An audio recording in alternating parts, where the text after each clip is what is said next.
అందరికీ నమస్కారం అండి. స్టోరీ బుక్ ఛానల్కి స్వాగతం. ఈరోజు నేను మీకు వినిపించబోతున్న కథ మాట వినకపోతే చంపేస్తారా. రచించిన వారు పూర్ణిమ పెమ్మరాజు గారు. తమ్ముడు ఇంకా రాలేదేంటమ్మా? మళ్ళీ అడిగింది అవంతి. వస్తాడులేవే, ఈ గంటలో 10సారి అడగడం. నువ్వు వచ్చావని ఒక్క మెసేజ్ పెడితే 2 నిమిషంలో నీ ముందుండేవాడు. నువ్వే చెప్పొద్దంటివి. అలాంటప్పుడు ఆగు మరి, నవ్వుతూ అంది జానకి. నా కోసం అని కాకపోయినా వాడి కాలేజీ టైం అయిపోయి 4 గంటలు అవుతోంది. మన ఇంటి నుంచి 10 నిమిషాల దూరంలో ఉన్న కాలేజీ నుంచి రావడానికి ఇంత లేట్ ఎందుకు అవుతోంది? అది కనుక్కోవచ్చుగా కాల్ చేసి, అడిగింది అవంతి. అలా కాల్ చేస్తే ఎగిరి పడతాడు ఇంటికొచ్చాక. వస్తాడులే, పదరా తల్లి, నీకు పాయసం చేసి పెడతాను. మీ అమ్మ తన తమ్ముడు వస్తే కానీ ఇంట్లోకి రాదు. మనం వెళ్ళి పాయసం చేసుకుందాన్రా. తన 4 ఏళ్ల మనవరాలను ఎత్తుకొని నవ్వుకుంటూ ఇంట్లోకి వెళుతున్న జానకిని చూస్తుంటే ఆశ్చర్యంగా ఉంది అవంతికి. తను చదువుకునేటప్పుడు రావడం ఒక 10 నిమిషాలు లేట్ అయితే కంగారు పడి గుమ్మంలోనే కూర్చునే అమ్మ ఈమెనా అని. మసక చీకటి ఆవరిస్తోంది అప్పుడే.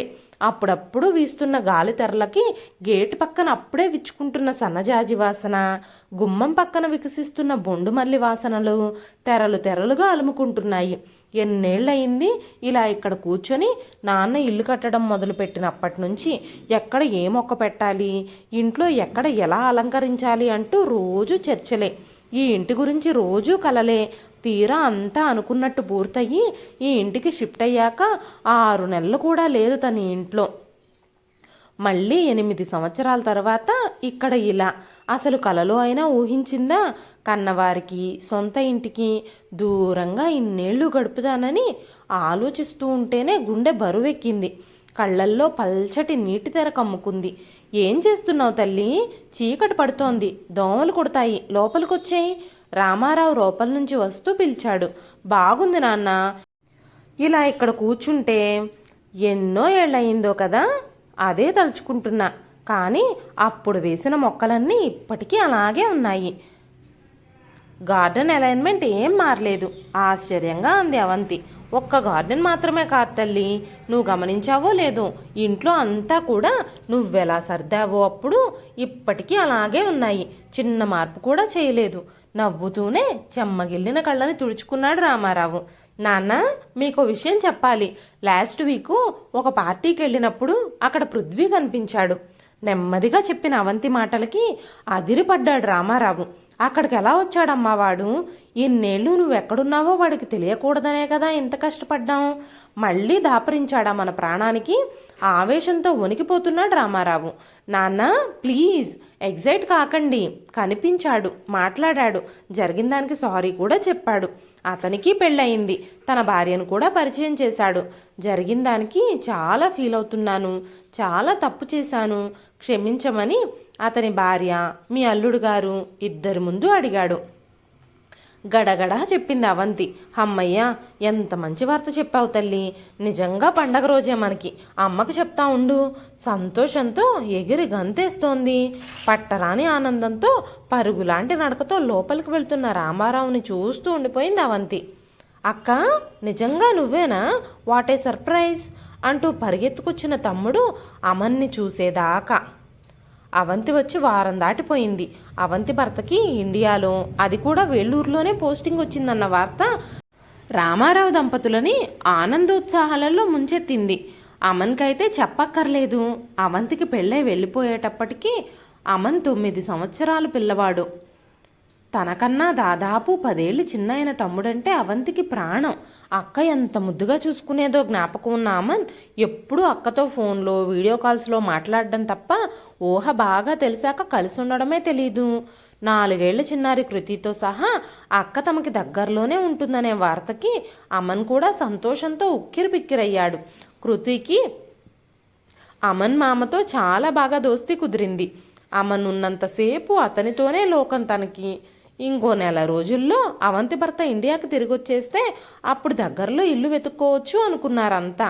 అవంతి, సంధ్యవేళ అలా వాకిట్లో ఉండకమ్మా, దోమలొచ్చే టైం ఉంది. వస్తాడులే నీ తమ్ముడు. వాడేమన్నా చిన్నపిల్లాడా? రోజు అలా టెన్షన్ పడతావు? చిరు కోపంతో మందలించింది జానకి. నీ నుంచే వచ్చింది నాకు ఈ టెన్షను. నేను స్కూల్ నుంచో కాలేజీ నుంచో రావడం 10 నిమిషాలు ఆలస్యమైతే నువ్వు ఇలాగే టెన్షన్ పడేదానివి. ఇప్పుడు ఏదో పెద్ద కూల్ మామ్లా నాతో మాట్లాడుతున్నావు, కీనుకగా అంది అవంతి. నువ్వంటే వేరు, ఆడపిల్లవి కాబట్టి. ఏం ఆడపిల్ల అయితే మన ఇంట్లో ఈ జెండర్ డిఫరెన్స్ ఎప్పటి నుంచి? కొంచెం కోపంగానే అడిగింది అవంతి. అది జెండర్ డిఫరెన్స్ కాదు తల్లి, ఆడపిల్లకి బయట ప్రపంచంలో భద్రత లేదని భయం. అందుకే బయటకు వెళ్ళిన అమ్మాయి తిరిగి వచ్చేదాకా బెంగ. నాతో ఊరికే వాదించాలని వాదిస్తున్నావు కానీ మీ ఇద్దరి మధ్య మాకే తేడా లేదని నీకు మాత్రం తెలీదా? చిన్నబుచ్చుకున్న తల్లిని చూసి అవంతికి అయ్యో అనిపించింది. అమ్మా ఊరికే అన్నా సరదాకి, అంత సీరియస్గా తీసుకోకు. కానీ అమన్ సంగతి మాత్రం నాకు కాస్త వింతగానే ఉంది. ఎక్కడెక్కడ తిరుగుతున్నాడు? కాలేజీ ఇంతసేపైనా ఈ వారంలో 3 సార్లు ఫ్రెండ్స్తో పార్టీ అని అర్ధరాత్రి వచ్చాడు. చదువు మీద ఫోకస్ పెడుతున్నాడా? బయటకు వెళితే ఫోన్ ఎత్తడు. ఎంతకి గట్టిగా అడగొచ్చుగా నాన్న నువ్వు. ఇంజనీరింగ్లో చేరే వరకు ఆ రెసిడెన్షియల్లో ఉన్నాడు కదా, ఆ డిసిప్లిన్ చదువు వాటితో కాస్త విసిగిపోయాడు వాడు. ఈ ఏడాది 2 ఏళ్లే కదా, ఏం ఎంజాయ్ చేసినా తర్వాత మళ్ళీ ఉద్యోగము బాధ్యతలు, అందుకని కాస్త ఫ్రీగా ఫ్రెండ్స్తో ఎంజాయ్ చేస్తా అంటాడు. మన పిల్లాడి సంగతి మనకు తెలుసుగా, చదువు నిర్లక్ష్యం చేయడు. వాడి లిమిట్స్ వాడికి తెలుసు. అందుకే కొంచెం లేట్ అయినా పెద్దగా పట్టించుకోవట్లేదు. తమ్ముణ్ణి సమర్థిస్తూ చెప్పుకుపోతున్న తల్లి మాటలకి ఏమనాలో తెలియలేదు అవంతికి. నిన్న నైట్ వాడు పార్టీ నుంచి వచ్చినప్పుడు తాగొచ్చాడేమో, వాసన అనిపించింది అని చెప్పాలనుకున్నా ఆ విషయం చెప్పలేకపోయింది. అమ్మా అన్నట్టు చెప్పడం మర్చిపోయాను. ఇంకెలాగూ ఇక్కడే ఉంటాం కాబట్టి నేను లా ఎంట్రన్స్ రాద్దాం అనుకున్నాను. నిన్నే మీ అల్లుడు గారితో కూడా చెప్పాను, తను ట్రై చేయమన్నారు. అబ్బో ఎన్నెన్ని మంచి వార్తలు చెప్తున్నావమ్మా. నీ చదువు అర్ధాంతరంగా ఆపామని బాధపడని క్షణం లేదనుకో మీ నాన్న నేను. నువ్వు ఎంతవరకు చదువుకోవాలనుకుంటున్నావో చదువుకో, కృతిని నేను చూసుకుంటాను. చదువుల తల్లివి, మా మాట మీద చదువు ఆపేసి పెళ్లి చేసుకున్నావు. నువ్వెంత క్షోభపడుంటావో మాకు తెలుసు. కానీ ఏం చేస్తాం, అప్పటి పరిస్థితుల వల్ల నీకెంతో ఇష్టమైన చదువుకి దూరం చేయాల్సి వచ్చింది. కళ్ళు తుడుచుకుంది జానకి. చచ్చా అమ్మా అలా బాధపడకు, మీరేం చేసినా నా క్షేమం కోరే అని నాకు తెలీదా? అయినా అంత మంచి భర్తను వెతికి తెచ్చారు, నాకేం లోటు చెప్పు. దూరం అయిపోయిన మీరు చదువు కూడా మళ్ళీ దగ్గర అవుతున్నాయి. ఇప్పుడు సంతోషించాలి కానీ జరిగినవి తలుచుకుని బాధపడతారా చెప్పు? కన్నీళ్లు తుడిచింది తల్లివి. నా ఫ్రెండు ఒక అమ్మాయి ఇక్కడుంది, లా పూర్తయ్యి ప్రాక్టీస్ చేస్తోంది. రేపు ఒకసారి వాళ్ళ ఇంటికి వెళ్ళొస్తా, ఎలా ప్రిపేర్ అవ్వాలో ఎంట్రన్స్కి తెలుసుకోవడానికి.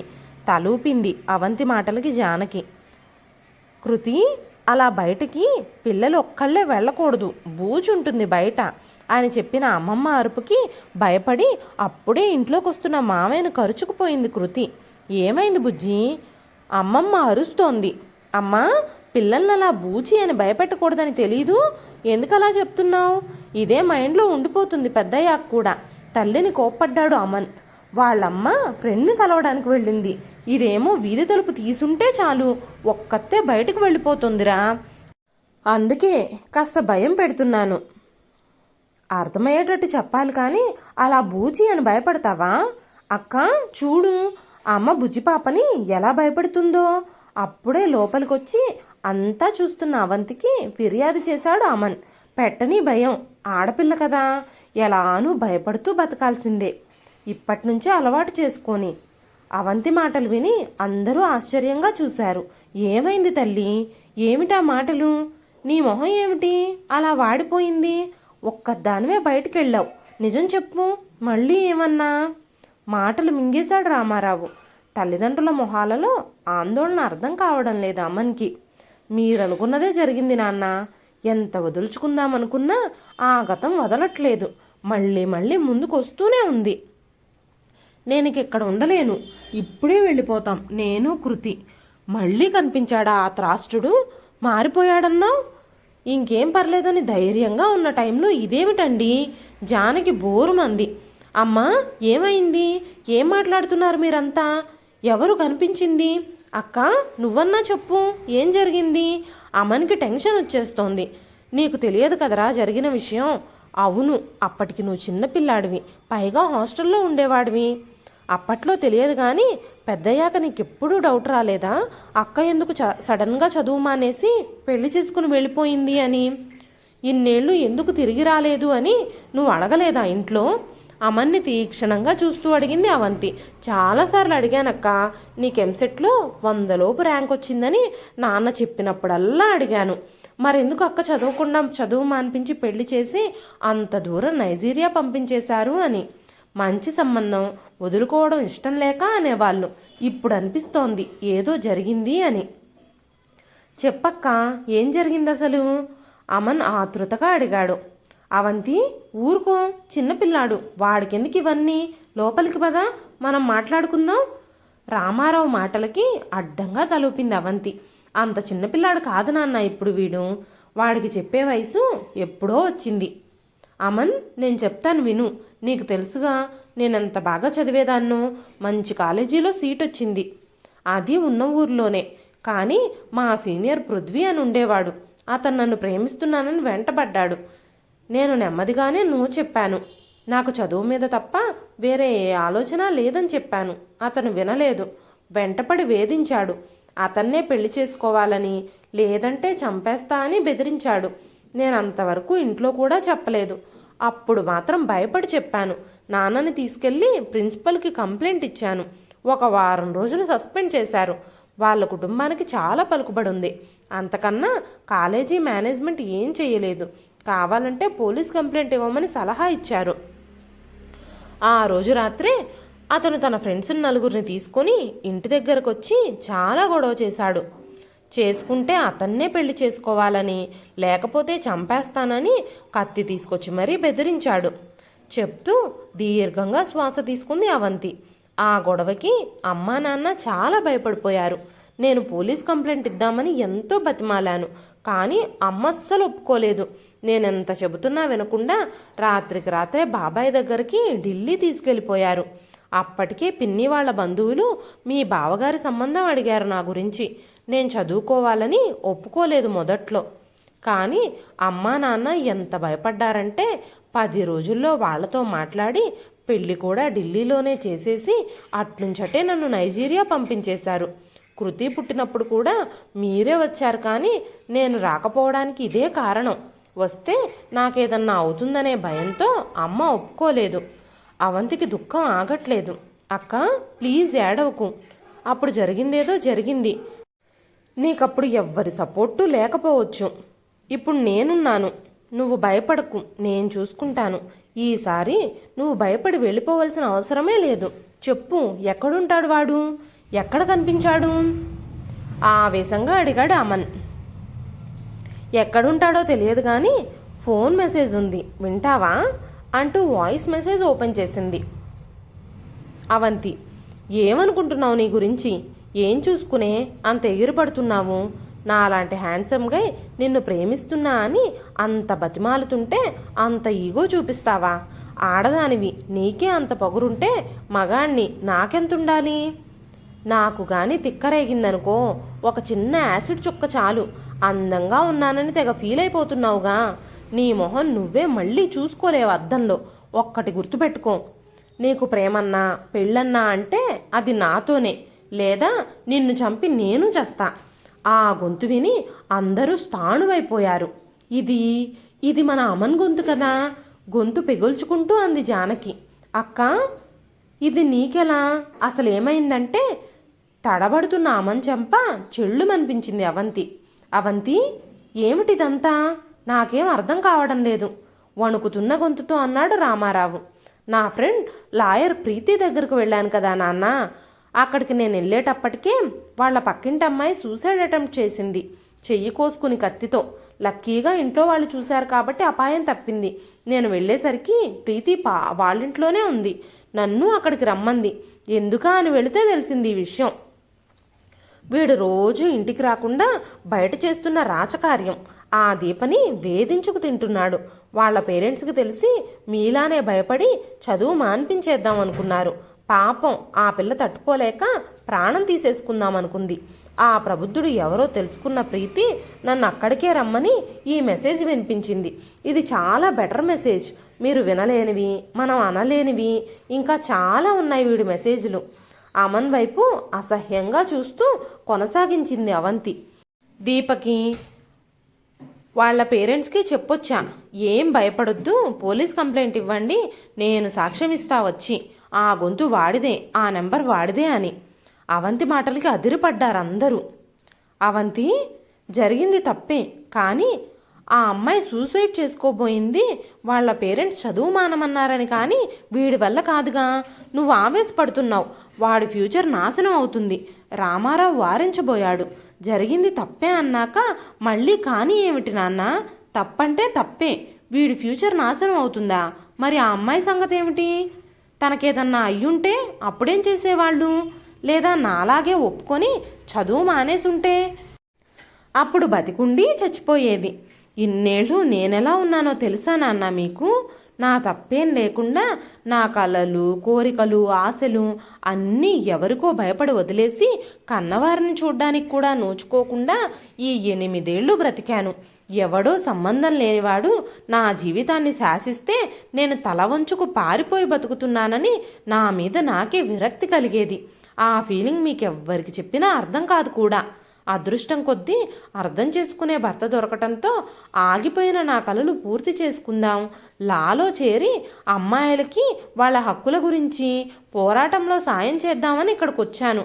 కానీ ఇక్కడికి వచ్చాక తెలిసాయి నా తమ్ముడి ఘనకార్యాలు. ఆవేశంతో ఊగిపోతోంది అవంతి. నువ్వు ఒక్కవైపు మాత్రమే విని నీ తమ్ముడిని అనుమానిస్తున్నావు అవంతి. నా కొడుకు గురించి నాకు తెలుసు, వాడు అలాంటివాడు కాదు. నేను నమ్మనిదంతా. రోదిస్తోంది జానకి. నిజంగా నీ కొడుకు గురించి నీకంత తెలుసా అమ్మా? సరే చెప్పు, రోజు అర్ధరాత్రి దాకా ఎక్కడ తిరుగుతున్నాడు ఇంటికి రాకుండా?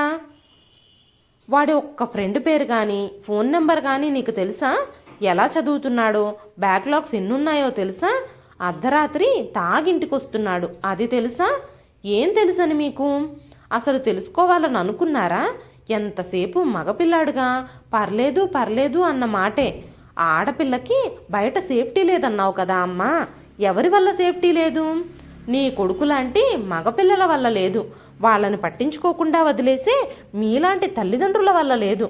మీ గురించి ఇలా అనాల్సి వస్తుందని నేను కలలో కూడా ఊహించలేదు.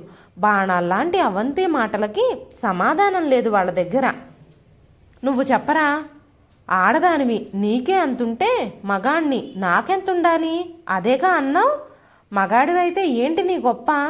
అసలు ఒక విషయం ఆలోచించావా? ఒక ఆడదాని ఒంట్లో 9 నెలలు భాగంగా ఉండే నువ్వు బయటకొచ్చావు. ఆ 9 నెలలు నీకు అస్తిత్వమే లేదు. ఇంకేం చూసుకునిరా నీకంత మిడిసిపాటు? ఎప్పుడు అవంతిలో అంత కోపాన్ని చూడని అందరికీ తనని చూస్తే భయం వేసింది. తల్లి, నువ్వు సంభాళించుకో ముందు. చాలా ఉద్రేకపడుతున్నావు. కొంచెం ప్రశాంతంగా ఆలోచించు. మేం వీడిని వెనకేసుకు రావడం లేదు. జరిగింది తప్పే, కానీ చప్పట్లు ఒకే చేతితో మోగవెప్పుడు. అదే చెప్తున్నాను నేను, అంతే. ఇప్పుడు ఆడపిల్లలు కూడా ఇదివరకట్లా లేరు. ఆ అమ్మాయి ఏం రెచ్చగొట్టిందో వీణ్ణి?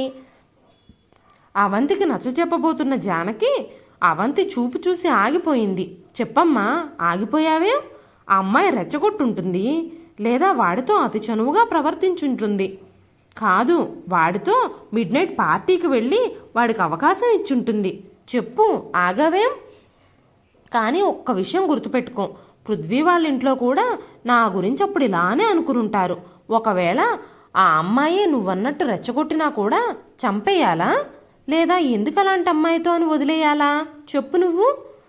వాడు మగాడు కాబట్టి వాడికి ఇష్టమైతే ఆ అమ్మాయికి నచ్చే తీరాలి.